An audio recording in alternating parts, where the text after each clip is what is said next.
getting right into round number 3 here, as we have Charles Wynn on 5-color landfall going up against Kevin Duda on Big Red, who's actually starting off a little bit smaller with a Fanatical Firebrand coming in here. Yeah, Den of the Bugbear into Fanatical. Something we haven't really seen on stream for quite a while, actually. No. Yeah, Kevin Duda, not one of our regulars. He usually hangs out in Fremont stores, but he does come by for Pioneer, since this is one of the few stores in the Bay that actually offers Pioneer. So if you want to play Pioneer, come on through. Come on down. It's a fun format. We do a lot of math with blood letters and slashers. And Charles's landfall deck, which we saw a couple of weeks in a row in the feature match area, doing silly shenanigans with these Streets of New Capenna Fetch Lands, which should have him at 22 at this point, and Aftermath Analyst. Yep. Aftermath Analyst, kind of wrecking multiple formats right now. You see it here in the landfall deck. You also see it in Amulet Titan in Modern. Yeah, and we saw it in Standard just before rotation. Yep. I definitely got destroyed by that recently. Yeah, wait, Charles didn't do his life total. That's because we still have Fanatical Firebrand attacking, as I very quickly realized. Yes. There's still red creatures that attack on the side of Kevin Duda, and Bonecrusher Giant. this is the big part of the big red deck. This isn't your run-of-the-mill Rakdos aggro kind of style. This is big stuff with big power and big damage.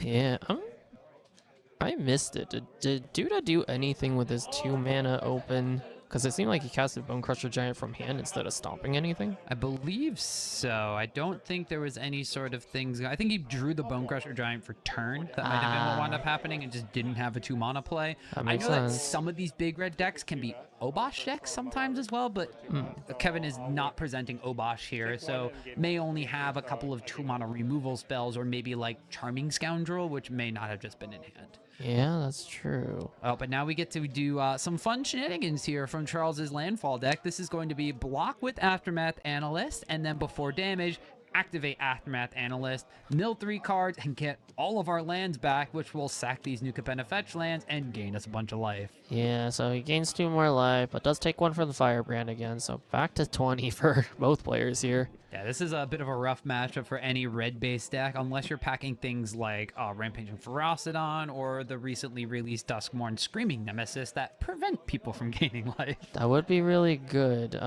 Screaming Nemesis particularly is a lot better against Charles' deck than, say, Sunspine Links, just because it is very much a Basics Matter deck. But Charles explaining Ancient Cornucopia to Duda right now. 3-mana Mana Rock. Gets to gain life with it once per turn. Pretty good.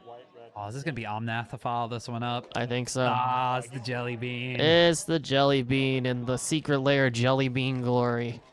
So Omnath, Locus of Creation, I believe. Yeah, I'm actually going to try to find the special artwork that Charles has as well, because I know this is the secret lair one, and he just looks so cute. He does look like a Jelly Bean. Our favorite 4-armed Titan here. Probably better than the textless version that Charles was using before, to be completely honest. Yeah. Now he can actually explain all the modes to his opponent instead of them being like, uh-huh. All right, so not only did we have the Jelly Bean hitting, but we had drawing a card, playing a fetch land from hand, and then creating 4 mana, gaining 8 life, and then additionally, it's just going to take 2 damage to get lost this Bonecrusher Giant off. This is what the landfall deck likes to do. 2 damage. 2 damage? Yeah. I'll gain 1 off here, so I lose 1. So, And oh. 2 max. And with that, I will pass the turn. Oh, because he then gains life off of Ancient Cornucopia. Because he played 1 Ancient Cornucopia, gained 4 life, played a land, gained 4 additional life off of the Omnath landfall trigger, created 4 mana, played an additional Ancient Cornucopia, and gained 1 life off of the get loss from that new Ancient Cornucopia. I think Charles says that at any point in time, he can have 10 triggers on his turn. Yeah, probably. I would believe him. Things are not looking great for Duda here. He has not taken any damage yet, which is good, but he also does not have any way to really get around Omnath right now. That get loss was very well timed, because without it, 4/3 body is actually very relevant against Omnath here. Oh, yeah. But it looks like we do have Fable the Mirror Breaker in Kevin's hand, so that's going to hit the battlefield first. And if there was ever a plan to kind of come back into this game, Fable the Mirror Breaker is a good place to start. Definitely. One more mana open. Let's see if Kevin has a 1-drop here. And he does. Oh, second him out. Who's What this is he matchup targeting? going on? I'm assuming it's the Goblin Shaman, because Fanatical Firebrand might want to sack itself at some point. Well, reveals Bonecrusher Giant. It's not the worst card in the world, but is it the card that Kevin needs? Looking at the hand, see a pair of lands, and is going to decide that one hits the graveyard. Yeah. Land for turn? Sure. Explore again. Exploring one more time. Oh, land going into hand. So Firebrand only getting 1 counter here. Although Sokinzon definitely able to help due to get a little bit wider here.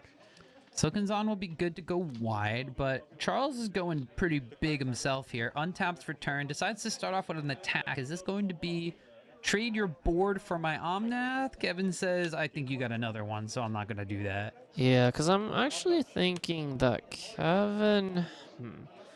My best guess is that Kevin probably is on the Torbran plants, and seeing as he's not playing Obosh like you mentioned earlier. A Torbran coming down here with a relevant board state could actually put him back into the game here. Does that mean we might see Torbran and Embercleave. Embercleave? It is possible. Oh, I would love to see that. That deck was the bane of my existence in Standard when I was trying to play Cauldron Familiar Witch's Oven. But Charles breaking out the mana tokens here, because with these landfall triggers coming on into play, there's going to be a bunch of floating mana from Omnath, and that is going to wind up casting Memory Deluge. So now Charles is going to look at the top 4, take the 2 best ones, and potentially just flush it back all on the same turn. Yeah, I see 2 lands there. I see an Annie joins up, and I don't know what the last card was. All right, well, quickly takes 2, and as we take a look at Memory Deluge, we'll see if Charles has anything else, but is just going to throw away the floating mana from Omnath, and then looks like an additional 1, so this is 4 mana for, there's that Annie joins up. I will deal 4 damage here. This is now going to be the part of the game where Charles's deck gets a little bit ridiculous, because this is going to be, if legendary creatures come into play, you trigger their abilities twice, so there's that replacement Omnath that Kevin sniffed out from before. That's going to draw 2, and then if there's another land coming down, that'll gain 8, that'll make 8 mana, and it's probably GG from there. This is kind of disgusting for sure. Well, it's definitely not, it's not game over G-rated. yet. Yeah, that's true.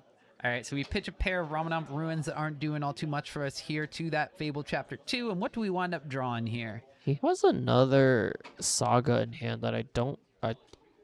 is it the one we were talking about before, like Flame of Keld or something like that? It might be. That does deal additional damage for every red source that you have.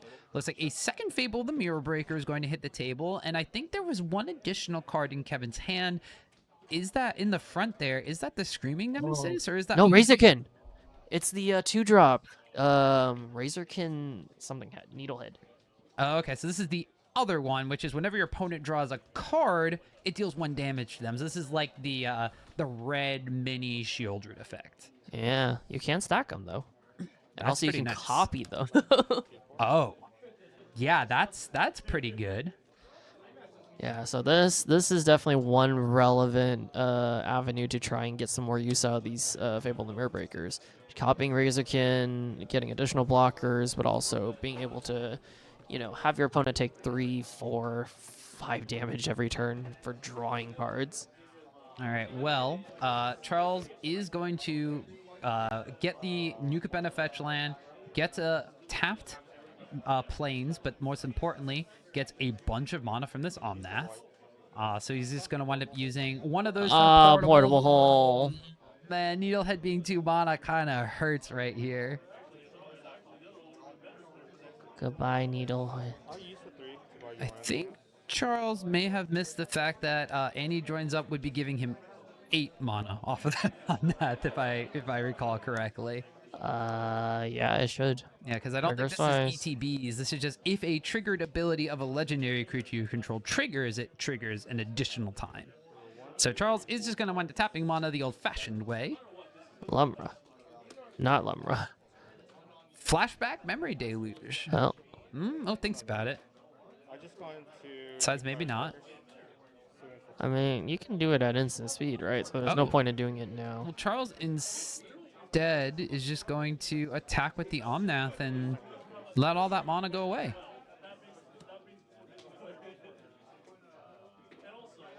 Yeah, not super sure what Charles is doing. Maybe it's because he didn't know it was extra mana, because he could have cast Deluge there for free, essentially. Oh, he bought Yorion, and now is deciding to play Yorion so he can flicker Omnath, flicker, and he joins up. Oh, this is disgusting. He flickers his cornucopias too, so they get extra activations. 4 damage here. Yeah, now I've drawn Ancient Cornucopia on cast, or is it on? It's just on end. Cornucopia should be on cast. All right, so 'Cause that's it's the case. So it won't gain Charles like 1,000,000 life this turn. It's already gained Charles life this turn. So this Yorion flipping things back over is not going to do that. And it looks like Charles actually going to be at 38 for the turn. Turn gets passed back to Kevin. We're going to have a flip here of the Reflection of Kikijiki. We have the ability to throw 2 cards away and draw 2 more cards if we so choose. But 38 life for a red deck, no matter how big it may be, is a tough sell to churn through. Oh, I think I see another razor. Oh, scooping it up, going to game 2. Yeah, looks like Kevin has seen enough. Unfortunately, not getting the big part of his big red deck, as there were no things greater than 3 mana that we saw him play that game. Yeah, and I do think it's a good place to scoop it up. He's not in a good spot. It's better than showing Charles what his deck can do and letting him bring in extra sideboard cards. Better to try and catch him off guard here, try and win a game back, and then hope to God you draw some sort of life prevention. I mean, being on the play in game number 2 is going to be very effective for Kevin's deck as well. And if now you have things from the sideboard like a Rampaging Ferocidon, like a Screaming Nemesis, something to shut off the life gain, you can have Insult Injury if you want, because that doubles the damage that gets dealt in the turn as well. That's a pretty solid card you could be bringing in from the sideboard here. Any sort of anti-heal sort of effects coming in from Kevin's side. Yeah, like you said, Screaming Nemesis is probably the most powerful of the bunch. Because funnily enough, you can't even really block it. The only downside is if you attack in with it, it doesn't actually stop people from gaining life. It needs to be damaged somehow. But if you have any sort of like ping effect, or say if you want to stomp it, you can just take the 2 damage and shoot at your opponent instead. Yeah, I know that the Rakdos aggro decks have been running Screaming Nemesis in the sideboard as an anti-life gain card because they run Reckless Rage. Don't know if Kevin has Reckless Rage because some of his stuff will die to the actual 2 damage that gets dealt. But if there are, like you said, any way to deal any sort of damage, if there's like a sweeper effect, like Brotherhood's End or something, Kevin could like wipe his own Screaming Nemesis in order to just like prevent Charles from gaining life. But unfortunately, Brotherhood's End actually kills Ancient Cornucopias, kills Portable Holes, kills Nissa, doesn't kill Omnath, unfortunately, and it definitely does not kill Lumra if there are any number of lands on the battlefield to actually cast Lumra. Yeah, definitely kind of difficult. We can see behind Kevin Duda right now, Ting Feng and Frenchie standing up already, so they seem to have finished their match in 15 minutes, seeing as we still have 35 minutes on the clock. Yeah, I don't know if that was just the friendly draw for the last round or what's going on, but it looks like Frenchie did take that one behind them 2-0. So congrats to Frenchie going 3-0 at Pioneer Tuesday. Yeah, definitely. The Rakdos Demons deck will be something to watch out for. Honestly, I'm debating picking up the deck myself. Deck looks like a lot of fun. It's definitely something that's up my alley as well. It's got black cards, it loses life to get to draw cards, and then just eventually wins the game. So I'm sold, you know? I actually saw there was a single Waste Not deck in DC that was running 2 to 3 copies of Unstoppable Slasher, where some of those decks are sometimes running Graveyard Trespasser. So Slasher's here to stay. Yeah, Slasher is very powerful. I mean, Graveyard Trespasser, yeah, you get rid of some graveyard stuff. Yeah, you know, maybe you can exile Phoenix or something, but who cares about that if you just kill your opponent? It's true. And Unstoppable Slasher has that very familiar for like modern and legacy pox or smallpox pilots. Has like that nether spirit kind of feel to it, where it keeps coming back and it keeps coming back. Truly unstoppable. And like in the mono black deck, I think it's not nearly as powerful, but we saw in Rakdos you're able to copy it with Fable. So if it comes back in any ways, who cares that it has stun counters on it? Make a copy, swing in with it. Oh no. I'm just noting here pre-game actions. Charles has shuffled his Yorion into his deck. Oh. There's no Yorion companion right now. Oh. Unless he brought something in. Oh, it's FOMO. I don't think is going to happen, but I mean, because you have to have 80 cards, right? So unless you sideboarded out additional cards. But you're not allowed to. Yeah, so it looks like we do have a fear of missing out coming in here from Kevin. So we saw this from Frenchie's deck, and is probably going to be doing some very similar things with double combat steps. And if there is that Torbran in Kevin's deck, that's a powerful 1-2 punch. Very, very strong. So hopefully we'll see some of that here today. And maybe, if like you were saying, maybe there's Embercleave coming out of Kevin's deck, you know. Embercleave, extra combat, Torbran. Death? Ooh. I like that. I like the sound of that. All right. But on the flip side for Charles, we got the engine of his deck, Lotus Cobra, coming into play. And yeah, that's going to be a Witchstalker's Frenzy to get rid of the Lotus Cobra. Because if you read that one and look at what Charles's deck did last game, you don't want that snake sticking around. I wonder if we'll catch the exact moment Charles draws his Yorion and then realizes. Oh, I sure hope so. Because that'll be... I'll make sure we keep Charles's face on the camera for the reaction to that one, too. I mean, that is a legal action for sideboarding, though, so it's not even like that's a judge call or anything like that. That's just a whoopsie-poopsie. Yeah. Oh, and we had the fetch land coming in, so he's going to find the Orion. Oh. Oh, it's in the bottom half of his Oh, deck. no, Right. he didn't see it. Ooh, Bonecrusher Giant in Kevin's hand. Inti. Inti, okay, I like this. I like the Inti FOMO combo. This is really good. Having an additional discard outlet to try and get to Delirium. Very, very powerful. Also, Plus, just growing your creatures. yeah. I'm a big fan of Inti myself. Play him in Scissors. Very good in Scissors. This is like one of my favorite cards. Ooh, and a Chandra Drastic Hill. All right, I like what Kevin is doing here. This is like a mono red mid-range style deck. So Kevin going to be putting an additional counter on here. So we have Planeswalker, Witchstalker's Frenzy, and I think it was a creature. So we're like one card away from Delirium as well. Yeah, it's pretty good. Oh, Stonebrain. Stonebrain coming in. That's a hell of a card. All right, so Stonebrain could potentially come in and just like take Lumra out of the picture entirely, take Omnath out of the picture entirely. Just a really good hate card against a deck that wants to use combo cards. Yep. Although we have seen Charles' deck can still do a lot of stuff even without one of the combo pieces. So here's hoping that Kevin has an additional Stonebrain. All right, Or anything that comes up here. it looks like Charles. Splunk it? Yeah, we got Splunkin, so he's gonna go cave diving. Gets to put an additional land into play, so getting in that Fabled Passage, which will then be able to immediately be tapped and sacrificed for a basic land. Yeah, Splunking very powerful in this deck because usually the new Competitive Fetch Lands puts the basic into play tapped. So in a lot of cases, it slows down your mana a lot. But also, oh no, this is my other thought about Kevin playing Stonebrain here. Since he has 4 mana next turn, I was thinking maybe he should have played Stonebrain next turn, activate immediately, and then instead this turn just hold up mana for that Bonecrusher Giant that we know is in his hand. And unfortunately, he did get punished for it here. All right, but most importantly, do we have a remaining card to discard for Delirium? Yeah, because if there is... Or if we can channel Sokinzan? Or we can just play Torbran! Let's go! Torbran is here! All right, Torbran, Thane of Red Fell. Haven't seen this card in a hot minute, but if a red source you control would deal damage to an opponent or a permanent an opponent controls, it deals that much damage +2. So now we have this trampoline creature coming in across at 4 damage, and then Inti as well will be 2 damage, so that is going to be an additional 4 damage for 10 total, and Charles is suddenly facing down 6. That was so powerful. This is exactly what we were talking about in game 1. You know, the potential top end cards of this supposed big red deck, and Torbran being definitely among the best of them. And unfortunately here, the FOMO did not get the Delirium activation because this is an attacks trigger, and in order for the Inti trigger to happen, it needed to attack first, and since there is no Delirium, it doesn't like wait on the stack. So Yeah, Kevin was not able to kill Charles that turn, but he will be next turn. Yeah, it's definitely not looking good for Charles. 3 attackers on the board. He's at 6 life. He has to remove at least 2 things or present blockers for at least 2 things. Yep. Ooh. Okay, second Splunking's not bad. Splunking part 2. And we still have our normal land drop for the turn.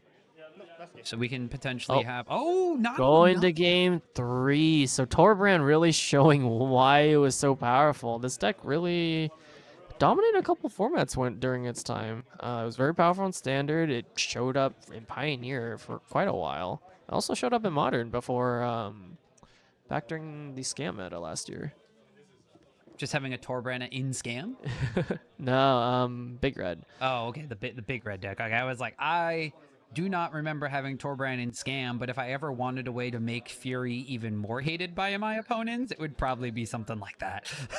Ah, yes. Do actually wait. If you spread out Fury damage to each pip, could you theoretically shoot 12 damage across the board with Torbran? Because it's source dealing damage. To Yeah, a because it would be permanent? 3, 3, 3, 3. So you Yeah. do that, and then additionally, double strike would happen. So much the same with Ember Cleave. You first strike damage, that gets +2, and then the normal damage that gets +2. So now all of a sudden your Fury with a counter on it would be dealing what is that, 12 damage instead of 8. So yeah, that'd be pretty fun. But Kevin's deck going to be on the draw this time around. Maybe a little bit of a speed bump for him. Now, Charles's deck isn't fast by any means necessary, but if Kevin doesn't have like a 1 mana removal spell or a Fanatical Firebrand to deal with a uncontested Lotus Cobra, then Charles's deck could potentially pop off on turn 3.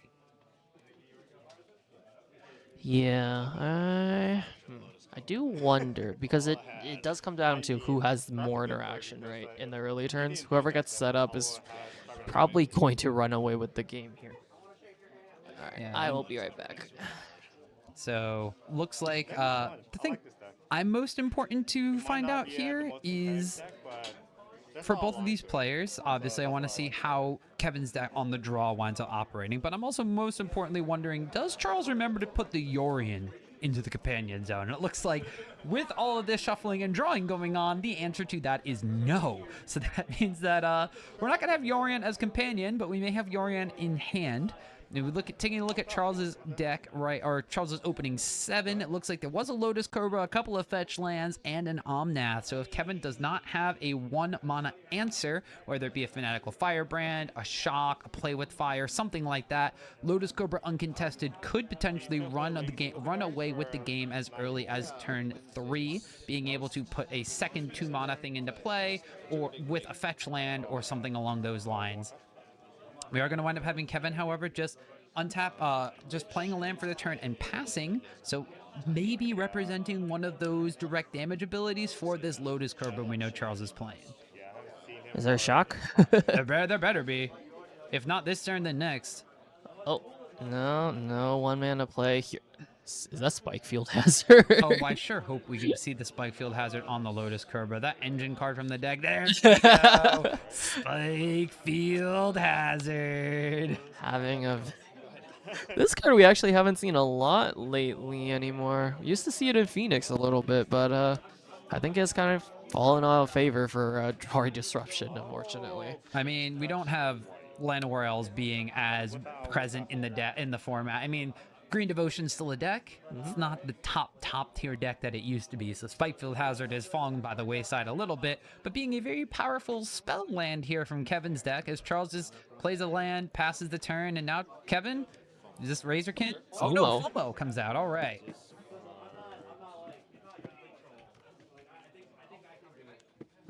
All right, so FOMO on the battlefield. We still have 1 mana available, and it looks like you're gonna actually. Okay, so you did the Discarding Razorkin. Decides to pitch that one towards FOMO. So instant creature. Yep, so we're at 2 out of 4 for Delirium. There's a Fabled Mirror Breaker in hand as well, and Lordable Hole. that's a pretty solid FOMO answer. So powerful. Oh, but Charles missed land drop number 4. Yeah, not a good showing coming out of the landfall deck. I do see another Portable Hole out of Charles's hand. And I think a Nissa too. Yeah, so hopefully, I think he's saving his land drop for the Nissa turn probably. Try and pop off here a little bit. Oh, Kevin also missed land number 4 too, so. Yeah, not good from the 2 sides. Oh, so many portable holes. Come on. I just want to see if there's I just want to see this Nimber Cleave in Kevin's deck.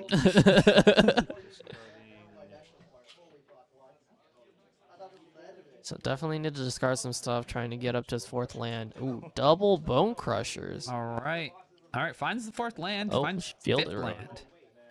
All right, so Kevin's all set up for the next couple turns of land drops. But is Kevin able to deal? I mean, like, we're in red, so we have ways to kill artifacts, but does Kevin have a Braids or something like that in his deck? And it looks like, oh, Stone Brain. What are we Stone Braining? What is he stone braining? I don't think he saw Lumra in any of the games, so what is he naming here? I'm Oh, it's probably naming Omnath. Omnath, yeah. All right, so we do have Stone Brain for Omnath. So he listened to your advice from last game. Oh, did he see the Ori? I was gonna say someone who didn't listen to our advice was Charles and put the Yorion back in his deck. And I mean, he might notice it and just be like, ah, well, I can't do anything about it. But what I want for him to do is head in hand Knockout say, blow. aye, aye, aye.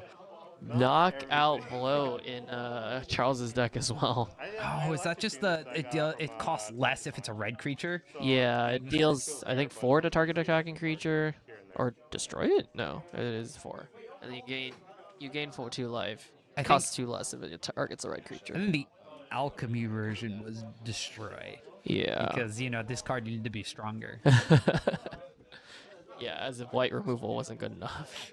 All right, so Stone Brained away the Omnath. So we got one of the mono engines out of the way. However, the second one is on the battlefield.